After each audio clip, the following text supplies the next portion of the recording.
Vamos en estos momentos a las 5:52 de la tarde a enlazarnos con nuestra compañera Melissa Pesqueira. Ella está con el ex vicepresidente del país, Raúl Díez-Canseco. Adelante. Muchas gracias. Aquí estamos efectivamente en APEC, estamos en el Ministerio de Cultura, específicamente en el Museo de la Nación, transmitiendo en exclusiva. Canal N ha montado todo este estudio, un gran esfuerzo, por supuesto, de todos nuestros colaboradores para llegar y para llevar a ustedes todo lo que aquí ocurre. Los ojos del mundo están ahora en el Perú y específicamente están en APEC. Nosotros estamos, por supuesto, transmitiendo aquí en vivo y estamos con Raúl Díez-Canseco, fundador de la Universidad San Ignacio de Loyola, para hablar de varios temas, entre ellos uno de los que más nos importa y ha concitado también la atención aquí en APEC, que tiene que ver con la educación. ¿Cuánto nos falta avanzar en educación a pesar de los convenios que se han firmado con diferentes gobiernos a propósito de las reuniones? Bienvenido. Bueno, muchas gracias por estar aquí. Yo creo que una de las exposiciones, a pesar de ser breve, yo pensé iba a ser un poco más larga, la de Facebook, habla de la conectividad y el uso de la herramienta para la educación. Y creo que ese es donde el acento tenemos que hacer en un país donde la cordillera nos divide tanto y donde tenemos una selva tan complicada, donde los profesores tienen que ir pues, por los ríos. El tema del internet, el tema de la enseñanza virtual, de la era digital, como bien se ha dicho varias veces, es la clave del desarrollo.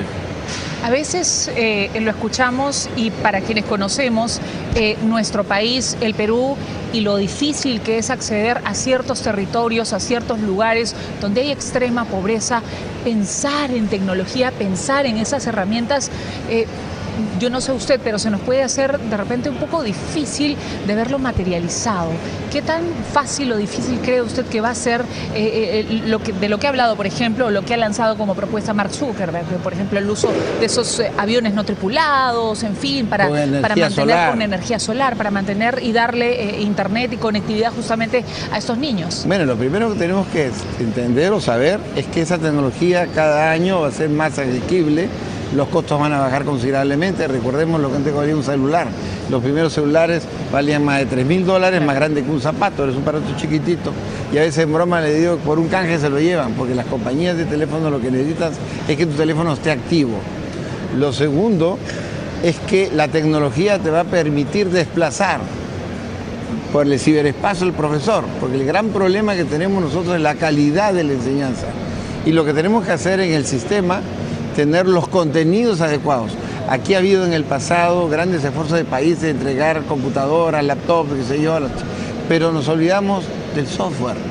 Dimos el hardware, pero no el software. Hoy en día se está desarrollando una serie de tecnologías que creo que son una buena noticia para los nativos, donde habrá que enseñarles a los achenicas, a los chipivos, en su propio idioma. Creo que hay que hacer ese cambio, porque además, ¿dónde está la extrema pobreza del Perú? En esos lugares. Exactamente. ¿Y cómo se puede hablar de educación, de conectividad y del éxito de ambas si es que en nutrición no estamos bien?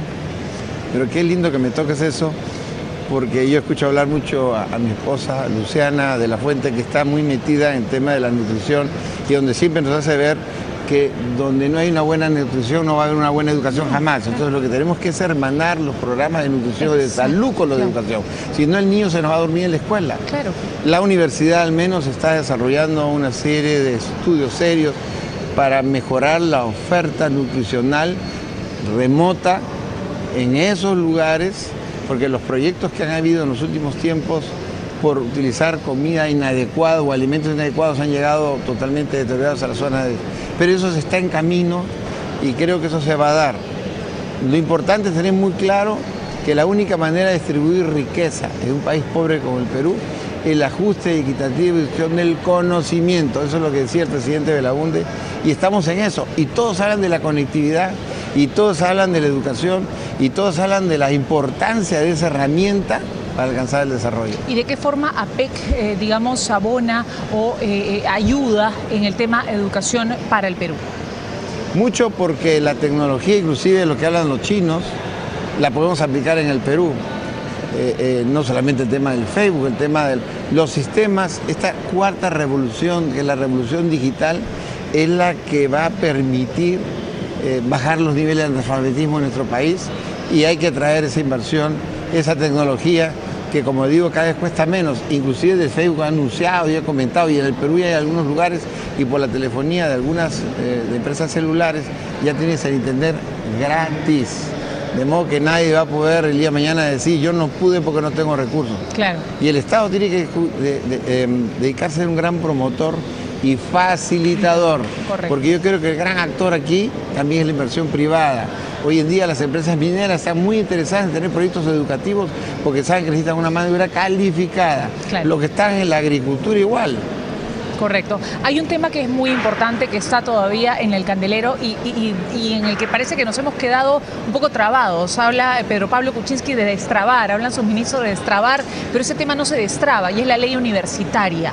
Usted, como fundador de la Universidad San Ignacio de Loyola, ¿qué piensa de la ley universitaria y qué piensa de la posición que han tomado bueno, la bancada, en este caso del APRE en el Congreso, la bancada fujimorista en el Congreso, en contra de esta ley? Bien, ¿Qué propone usted? Lo primero que hay que tener claro es que esta ley no la hizo el ministro Saavedra ni el Congreso actual, sino es una cosa heredada con el Congreso anterior, que fue una ley apresurada, que al final se metieron una serie de artículos que, lejos de haberla hecho diáfana como venía, como podía haber sido, le han quedado una serie de problemas.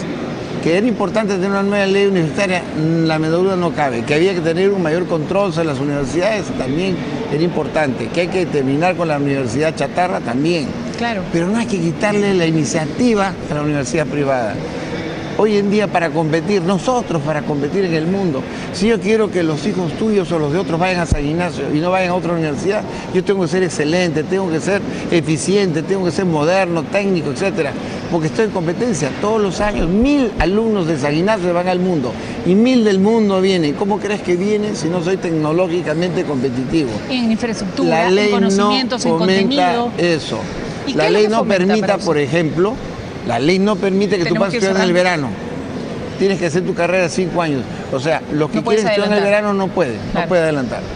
O te obligan a jubilarte a los 70 años. ¿Por qué te vas a jubilar? Las 70 años de edad bendita, hoy día la esperanza de vida en el mundo, tengo 80, 90 años. Pero en sí, tal cual está. Hay que hacer algunas modificaciones. Pero es una ley positiva, finalmente. ¿Considera que haya una ley que regule a las universidades, tanto privadas como públicas? Pero tenemos que hacer algunas modificaciones para que la universidad privada se vea más competitiva, pero sea más autónoma en la competencia que hace en el mundo, porque si algo se innova es la educación. Todos los días tienes una herramienta nueva. El señor de Facebook, el señor de Microsoft, todos los semestres tienen una cosa nueva. Claro. Y tenemos que pasar por el ministerio para pedir autorizaciones de los cambios que hacemos en la currícula, vamos mal. Pero vamos politizados y no avanzamos hasta ahora. Esos matices, o sea, esta ley está politizada de alguna manera. La ley está en vigencia. Nosotros hemos tenido que presentar todos los documentos nuevos y creo de que tiene sus cosas positivas. Y creo que el ministro Saavedra y el SUNEDU han entendido que hay que hacer algunas modificaciones positivas. Claro. Y en ese camino tenemos que estar todos, porque no hay manera de crecer en el Perú sin una buena universidad. Y una universidad que investigue en eso que acabas de hablar, de la nutrición, de los alimentos. Cuando acabamos de estar en el Asia, cuando hemos ido a los ciudades del Japón, se les abrían los ojos a los japoneses cuando hablamos de los alimentos. Muy bien, muchísimas gracias. Sí, es muy importante, la alimentación es básica desde que son niños, desde la primera infancia en adelante, para el resto de la vida. Lo que no hagas con ese niño, los 1 o 2 años ya no hace nada porque su cerebro no se desarrolló. Desde el vientre materno. Tienes que ya comenzar a alimentar bien a la madre. Podríamos hablar largos y extensos minutos de eso, pero tenemos que cortar. Muchísimas gracias por su participación. Pero lo más importante es que el Perú está lindo, que el Perú está bien enfocado, que los que han venido de afuera se van emocionados, que los que vinieron hace 8 años en la PEC se han quedado asombrados del desarrollo del país y que ahora lo que hay que es apostar por la infraestructura. Sí, pero qué bonito que nos falte, pero que lo podemos hacer. Muchas gracias por su participación, por sus palabras. Era Raúl Díaz Canseco, fundador de la Universidad San Ignacio de Loyola, compartiendo aquí con nosotros en el Foro APEC.